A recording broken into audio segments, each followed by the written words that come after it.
À toutes les échelles, l'énergie est le moteur de la vie, de la simple cellule jusqu'à notre planète. Nous sommes devenus les enfants gâtés du charbon et du pétrole. Mais en chemin, nous avons oublié une chose essentielle. Ces énergies ont un coût et un impact sur l'environnement. Le changement climatique est en marche et nous en percevons tous l'urgence. Avec le soutien d'Engie, Challenge et Sciences et Avenir décident de faire le point sur toutes les nouvelles ressources énergétiques, car la solution n'est pas unique, mais multiple. Trouver les justes réponses à nos besoins dans la science n'est-il pas le plus vif des challenges? L'écrivain et reporter Eric Orsena s'installe avec des acteurs du changement pour 12 conversations, 12 dialogues en liberté pour éclairer le futur. Eh bien, aujourd'hui, nous avons la grande chance de rencontrer un monsieur formidable. Il se trouve qu'il y a 5 ans, j'avais fait le tour d'Europe de toutes les usines qui recyclaient. Et j'en avais trouvé une particulièrement intéressante, puisque c'était au sud d'Anvers, en Belgique, et qui, à partir des micro-morceaux de tous nos outils quotidiens, les portables et tout ça, réussissait à en tirer des lingots d'argent et d'or. Cette société s'appelle Umicore, qui crée des trésors à partir de nos déchets. Et il se trouve que le monsieur avec qui nous allons parler aujourd'hui s'appelle Koenraad De Becker. Il est administrateur d'Umicore et professeur à l'Université catholique de Louvain. Bonjour Koenraad, heureux de vous retrouver. Bonjour Eric. Je travaille depuis des années sur les questions liées au changement climatique et à la transition énergétique, également en tant que membre du conseil scientifique d'Engie, où nous nous efforçons de comprendre comment réduire les problèmes posés par le changement climatique. Et vous vous en souvenez peut-être, hier, le programme Copernicus de la Commission européenne a publié un rapport qui montre que le réchauffement en Europe prend des proportions considérables. Cela signifie que la décarbonation de nos économies et de nos sociétés est devenue cruciale et que, en conséquence, nous avons besoin d'un grand nombre de nouvelles sources d'énergie. Des sources d'énergie renouvelables comme par exemple le photovoltaïque, le solaire et l'éolien, mais aussi de nouveaux carburants baptisés e-carburants parce qu'ils sont produits de manière durable. L'hydrogène étant un exemple de ces carburants de synthèse. On observe également des évolutions majeures dans les domaines des petits réacteurs nucléaires et de la fusion énergétique. Toutes ces technologies différentes doivent nous aider à franchir le cap de la transition énergétique que nous vivons actuellement. Cela signifie aussi que lorsque nous parlons de transition énergétique, nous sommes confrontés à différents goulots d'étranglement liés à la faisabilité économique, à l'acceptabilité sociale, au statut de la dite technologie et à la disponibilité des matériaux. En effet, concernant l'électrification, qui sera l'un des principaux vecteurs de notre transition énergétique, si l'on considère l'électrification directe, il est important de prendre conscience que les matériaux seront le pétrole de demain. Nous aurons besoin d'une grande quantité de matériaux afin de réaliser les électrifications nécessaires pour nous affranchir des énergies fossiles. Par électrification, on entend par exemple les voitures électriques. Pour illustrer ce que cela représente en termes de matériaux, si on prend un véhicule électrique standard, nous avons besoin d'environ 200 kg de matériaux. Des matériaux rares et spéciaux qui devront être déployés pour construire et produire cette voiture électrique. Koenraad, est-ce que vous pourriez redire ce chiffre qui est absolument important parce qu'on a toujours l'impression qu'on est dans des processus magiques qu'il suffit de dire 3 mots et qu'on va brutalement arriver à électrifier toutes nos voitures sans se rendre compte des efforts incroyables qu'il faut faire et de tous les matériaux nécessaires pour arriver à ce soi-disant miracle. Ce miracle, il se construit, il a un coût et ça représente des efforts énormes. Oui, tout à fait. Notre mobilité est l'un des principaux enjeux de l'électrification à travers la voiture électrique. Pour produire les moteurs à combustion interne actuels des véhicules à carburant que nous utilisons aujourd'hui, il faut compter environ 40 kg de matériaux spéciaux par véhicule. 40 kg. Tandis que pour les voitures électriques, il faut compter plus de 200 kg par véhicule. 200 kg de matériaux tels que le cobalt, le nickel, le manganèse et le lithium. Cela signifie que l'électrification est une solution à la transition énergétique mais qu'en même temps, elle constitue un énorme défi en termes de matériaux, car on passe de 40 à 200 kg, voire plus de 200 kg, de matériaux par véhicule. C'est un défi que nous devons relever. C'est la raison pour laquelle nous devons affronter la transition énergétique de manière systémique, en ne nous bornant pas à imaginer la voiture qui règle le problème, mais en examinant également ses répercussions, à savoir les problématiques liées aux matériaux qu'il faut également résoudre. Pour vous donner un exemple autre que celui des voitures électriques, prenons l'énergie solaire.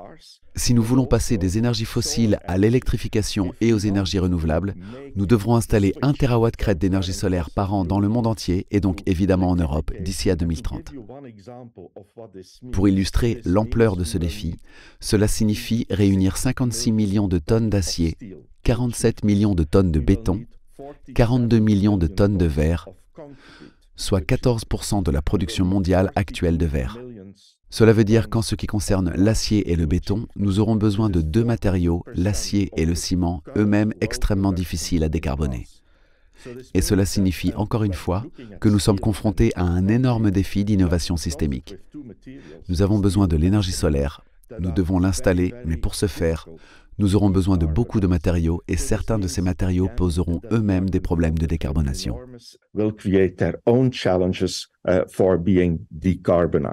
Ce qui veut dire que, au fond, il y a une multiplicité de sources maintenant qui remplacent les 2-3 sources que nous connaissions pour l'énergie. Bonne nouvelle. Mais une nouvelle un peu plus difficile à gérer, c'est que chacune de ces sources n'est pas unique, mais doit être intégrée dans une réflexion en termes de système. C'est toute une chaîne de production diverses qui doit être mise en œuvre pour arriver à rendre efficace cette source. En effet, c'est exactement ça. Si on examine les principales sources d'énergie renouvelable, l'électrification qui est liée aux batteries lithium-ion, l'éolien, j'y reviendrai dans un instant, le solaire et l'hydrogène, ce sont certes des solutions, mais ce sont des solutions qui représentent un défi sérieux pour leur propre chaîne d'approvisionnement. L'un de ces défis, comme nous l'avons dit, a trait aux matériaux. Si on prend l'exemple des batteries, on constate que tant du point de vue de la fabrication que des matériaux, le monde est dominé par la Chine. On soulève ainsi une autre problématique qui surgit dès lors que l'on évoque les énergies renouvelables et les implications en termes de matériaux, mais aussi leurs implications géopolitiques, car comme on le sait tous, les tensions entre les 3 grandes puissances mondiales, les États-Unis, l'Europe et la Chine, ont des répercussions nouvelles sur les matériaux, sur la lutte contre le changement climatique et sur la transition énergétique. Cela signifie que lorsqu'on pense aux batteries, à l'éolien, au photovoltaïque et à l'hydrogène, nous sommes face à 4 solutions différentes qu'il va falloir développer. Et cela exigera beaucoup d'investissement, beaucoup d'ingéniosité, mais aussi une adhésion sociale totale à ces projets. Les 4 solutions du futur sont liées à ce que l'on appelle l'intensité matérielle, à la substitution des matériaux, au recyclage et à la relocalisation. Si je permets un petit point, vous avez mentionné 2 questions absolument clés. C'est la question géopolitique, parce que la transition, c'était aussi comme objectif d'être moins dépendant avec des pays qu'on considérait comme un peu difficiles, par exemple les pays du Golfe, premièrement. Et la deuxième condition, c'est que notre société accepte pour se décarboner l'ouverture de mines. Et on sait que les mines sont évidemment très, très agressives vis-à-vis de l'environnement, donc il faut savoir ce qu'on veut. Est-ce qu'on veut décarboner, mais à ce moment-là, il y a des atteintes à l'environnement, ou est-ce qu'on ne veut pas décarboner, et à ce moment-là, on va refuser les mines? Donc la question de l'acceptabilité est absolument clé aussi. Il y a la géopolitique d'un côté, donc c'est l'acceptabilité de la dépendance, et l'autre côté, il y a la question des mines, c'est l'acceptabilité d'une certaine atteinte à l'environnement pour essayer de sauver notre planète d'un autre point de vue. Absolument, and we face those challenges every day. Et nous sommes confrontés à ces défis tous les jours. Il suffit de penser à la Commission européenne, au règlement européen sur les matières premières critiques. La Commission européenne est convaincue que nous devons renouer avec l'extraction minière en Europe. Pensez à l'exploitation du lithium. Mais parallèlement, la seule évocation de ce mot suscite beaucoup d'émoi, d'agitation sociale et de débat quant à savoir si cette pratique est socialement acceptable. Donc, si nous n'y prenons garde, nous nous retrouverons entre le marteau et l'enclume. Nous voulons décarboner, mais pour décarboner, nous avons besoin de solutions qui posent des défis géopolitiques, des défis technologiques et d'acceptabilité sociale. Et un point aussi qui est important, c'est que nous sommes dans un état d'urgence et pour faire accepter, ça prend du temps. Et notamment parce qu'il y a des accompagnements juridiques, il y a des appels, etc., etc. Il y a toutes des procédures. Donc nous sommes dans cette contradiction-là entre l'urgence de décarboner et toutes les procédures normales dans un pays démocratique pour faire accepter. Absolument.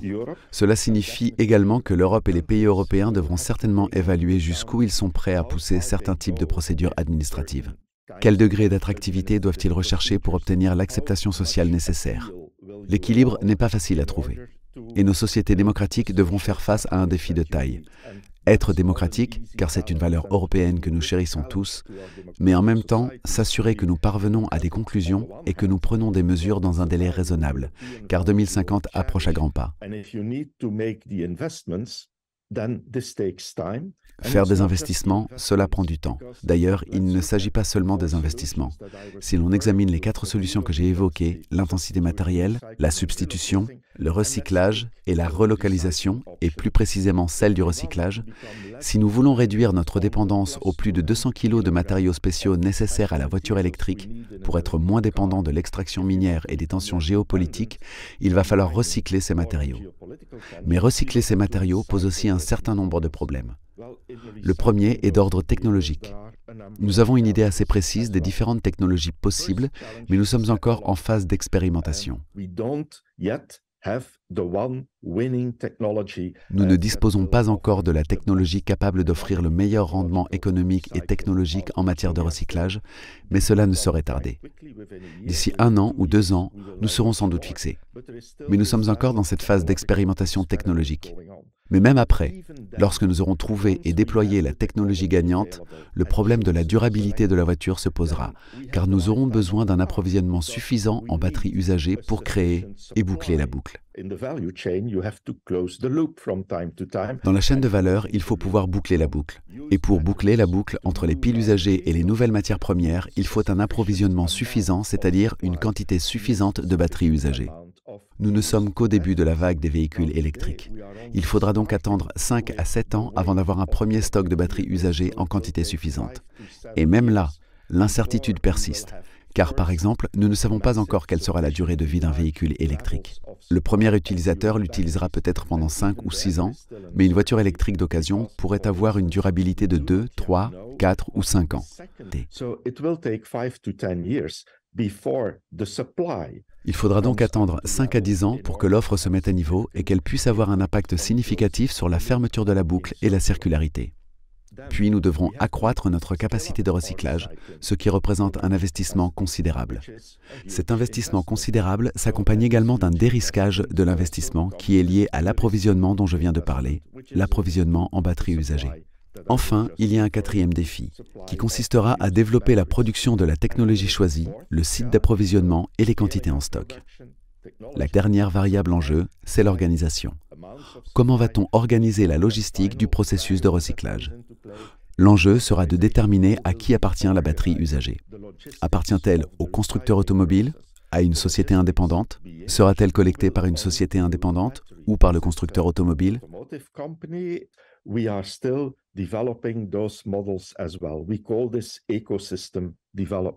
Nous sommes encore en train de développer ces modèles. On appelle cela le développement d'écosystèmes. Mais cela montre, comme vous venez de le préciser, que tout ceci prend du temps et qu'il est urgent d'avancer. Mais comme le dit ce merveilleux dicton français que j'aime tant, le temps n'accepte pas ce qui se fait sans lui. Dans le cas du recyclage, nous aurons besoin de temps pour dérisquer et éliminer les goulots d'étranglement que je viens d'évoquer. Une chose est certaine, boucler la boucle, déployer de nouvelles chaînes de valeur, offre des opportunités et fait partie de la solution, tout en générant un certain nombre de difficultés que nous devrons résoudre.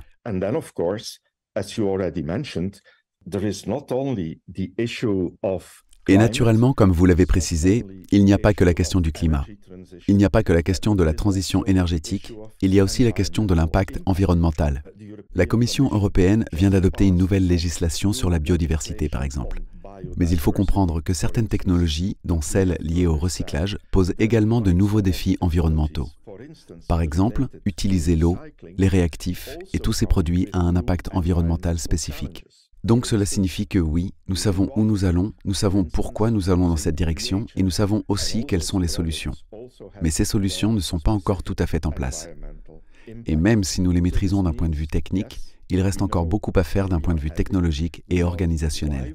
C'est ce qu'illustre l'exemple du recyclage, mais je pense aussi à la problématique de la réduction de l'intensité matérielle des sources d'énergie, comme les batteries notamment.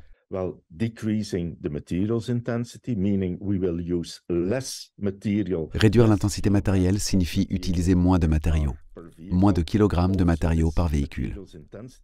De plus, parvenir à cette réduction de l'intensité matérielle suppose beaucoup de recherches technologiques et un grand nombre d'investissements. L'Europe doit s'engager dans cette voie parce que, comme nous l'avons dit, les défis géopolitiques, environnementaux et climatiques nous y obligent et nous l'imposent. Cela signifie que la circularité, que boucler la boucle et comprendre la nouvelle organisation des chaînes de valeur dans ces scénarios de transition énergétique sera d'une extrême importance. Et